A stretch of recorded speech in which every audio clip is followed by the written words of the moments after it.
The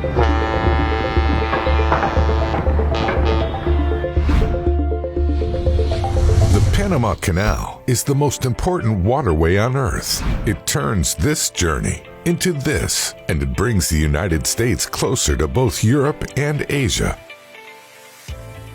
The marvel that is the Panama Canal is both narrow and short, and yet every year, about 14,600 ships pass through its locks. Here is how.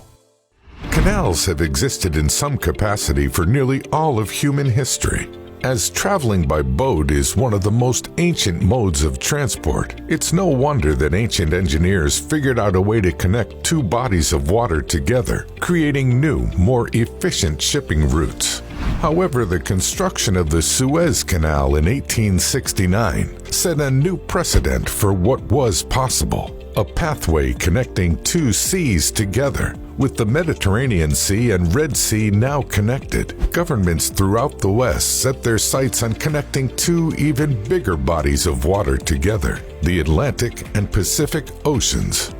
During the California gold rush of the mid-19th century, Panama was often used as a shortcut for shipping goods from New York to California. Ships would dock either on the Pacific or Atlantic side and transport their goods across what is now Panama.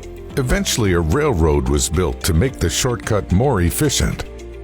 The French had different plans, though. In 1881, work began on building a sea-level canal similar to Egypt's Suez Canal. However, a combination of poor planning and inefficient design led to France failing to make any meaningful headway into constructing a canal. After significant worker casualties due to illness, floods, and poor management, the U.S. took over construction in 1904. Chief Engineer John Frank Stevens took one look at the geography and instantly knew why the French had failed. A sea-level canal was simply not possible. Thus, work began on the creation of the world's then largest artificial lake, Gatun Lake. By damming the nearby Chagres River, engineers created the artificial lake to function as a water reservoir system, 85 feet above sea level. This would work in conjunction with a series of canal locks to raise and lower ships as needed as they passed through the canal. Further expansion projects would then ensue as the ship traffic passing through the canal steadily increased throughout the years.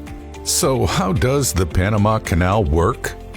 As a cargo boat nears the canal's approach channels from the sea, several tugboats come to greet it. The tugboats attach a tow line to the cargo ship and move them into alignment with the canal lock's narrow entrance. Once a cargo ship is firmly within a lock, a tugboat remains behind to keep it in place.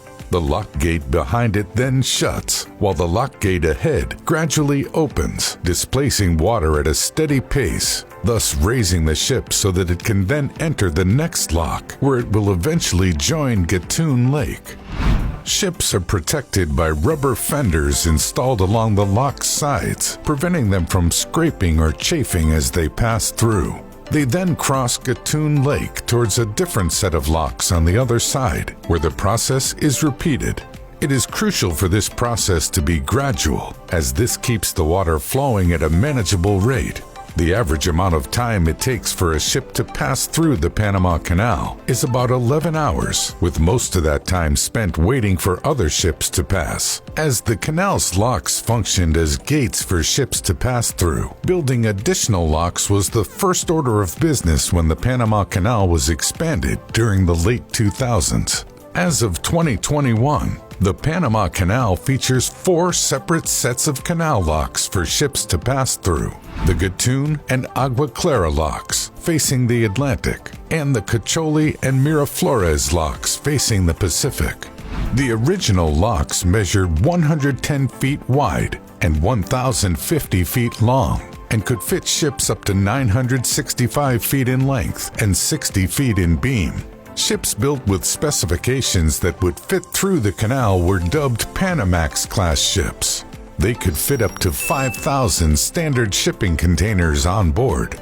While this may seem like a huge amount of cargo, this figure is dwarfed by the additional capacity granted by the canal's newer, bigger locks. With the construction of new locks, new Panamax or Neo-Panamax class ships could accommodate up to 13,000 containers. While the Panama Canal has yet to face a blockage similar to the Suez Canal's mishap earlier this year, maintenance has been an ongoing issue. The estimated annual cost to maintain it has been quoted to be as high as $350 million. Engineers are constantly fighting natural phenomena such as erosion and landslides just to keep the canal intact. Over its century of service, the Panama Canal has ferried an innumerable amount of cargo between its narrow straits. Chances are, many of the things you own have found themselves on a ship passing through the Panama Canal at one point. Here's to hoping this marvelous feat of engineering lasts 100 years more.